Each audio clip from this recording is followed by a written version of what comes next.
Hello guys, IPL தொடர் 2025 உடைய நேற்றைய போட்டியில் பார்த்தீங்கன்னா பெங்களூரு மற்றும் குஜராத் அணிகள் மோதின.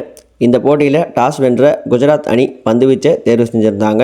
முதலாவதாக களம் கண்ட பெங்களூரு அணி நிர்ணயிக்கப்பட்ட 20 ஓவர்களில் 169 ரன்களை குவிச்சிருந்தாங்க.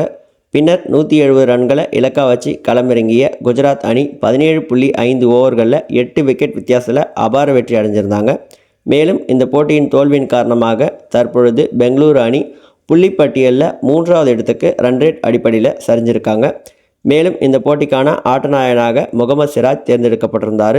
அது மட்டும் இல்லாமல் இந்த போட்டியில் ஜாஸ் பட்லர் புதிய விதமான சாதனை ஒன்றை நிகழ்த்தியிருக்காரு.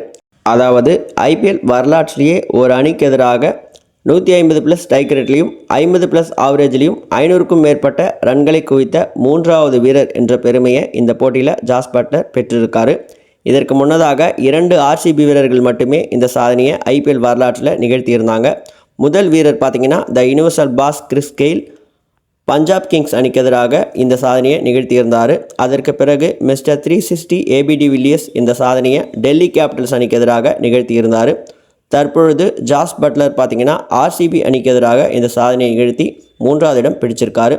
இதை பற்றி உங்களுடைய கருத்து என்ன அப்படின்றத மறக்காமல் கமெண்ட் பாக்ஸில் ஷேர் பண்ணுங்கள். மேலும் இது மாதிரி இன்ட்ரெஸ்டிங்கான நியூஸ் தெரியும்னு நினச்சிங்கன்னா மறக்காமல் நம்ம சேனலை சப்ஸ்கிரைப் பண்ணிக்கோங்க. தேங்க்யூ ஃபார் வாட்சிங்.